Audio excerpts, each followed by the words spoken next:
Seoul, a North Korean official urged Japan on Friday to take responsibility for its sinful history, including the forced mobilization of millions of Koreans during its 1910 to 1945 colonial rule, and to officially apologize and sufficiently compensate the victims and their families.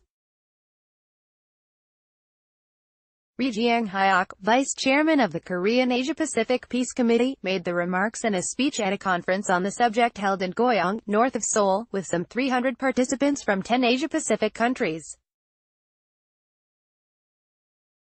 Ri condemned Japan as a war criminal nation that invaded, plundered and committed massacres in many countries, and called its forced mobilization of Koreans as soldiers, laborers and brothel workers a malicious criminal act of killing the nation. Japan nowadays not only conceals its sinful history but also revises its history textbooks to guide the public opinion the way it wants, he said, adding, if Japan does not acknowledge its past guilt, North and South Korea must show a determined will. Ri said Japan should stop mentioning North Korea's abduction of Japanese citizens in the 1970s and 1980s, so long as it fails to thoroughly investigate and reveal the entire truth about its wartime drafting of Koreans.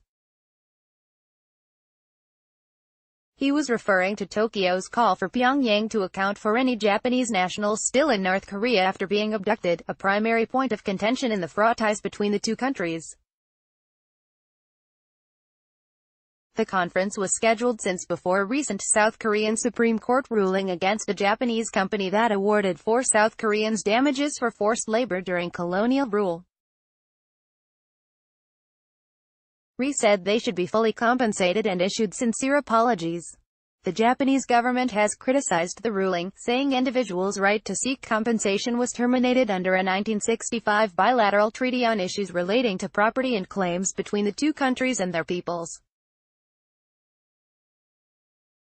The meeting was attended by former Prime Minister Yukio Hatoyama, who said that the 1965 treaty resolves the issue completely, while also saying that the historical fact that Japan colonized Korea and waged a war should be taken seriously. I can understand how the victim cannot understand the attitude of a perpetrator who holds there is no need to apologize anymore after having already once apologized, he said, suggesting that Japan should apologize until the victims feel they do not need any more apologies. North Korean state media brought up Japan's forced labor issue Tuesday, Wednesday and again Friday. Unlike South Korea, North Korea never signed a treaty with Japan over compensation.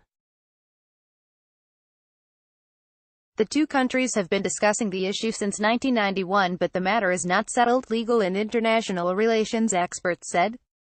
In 2002, in a joint statement by North Korea and Japan, Tokyo acknowledged causing tremendous damage and suffering to the people of Korea through its colonial rule in the past, and expressed deep remorse and heartfelt apology. Tokyo says ties cannot be normalized until the 3 issues of the abduction of Japanese citizens, missiles and nuclear weapons are comprehensively resolved. The Japanese authorities are not only avoiding the settlement of past crimes, but are clamoring about some abduction of ordinary people issue, which is the pot calling the kettle black, Ri said. Jin Chang-soo, research fellow in Sa-young Institute and expert on South Korea-Japan relations, said ties will be most influenced by how South Korea reacts. If mistrust within Japan grows towards South Korea, there's a strong chance that bilateral relations and matters of defense, especially at its stance about North Korea's nuclear issue, could be affected as well, he said.